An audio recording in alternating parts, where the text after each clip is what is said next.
Video aksi ugal-ugalan pengendara motor di Jalan Raya Sukowati, Kabupaten Sragen menjadi viral di media sosial.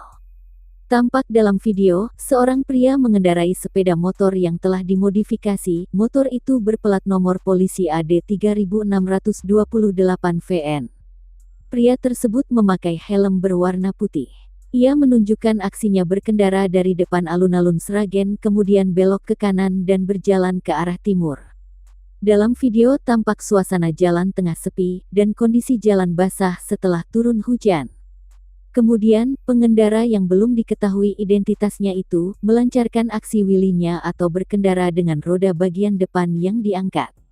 Dari video, juga diketahui sepeda motor tersebut memasang knalpot brong yang dapat dilihat dan didengar dari suaranya. Kasat Lantas Polres Sragen, AKP Abipraya Guntur Sulasiasto mengatakan akan menindaklanjuti aksi pria di dalam video tersebut.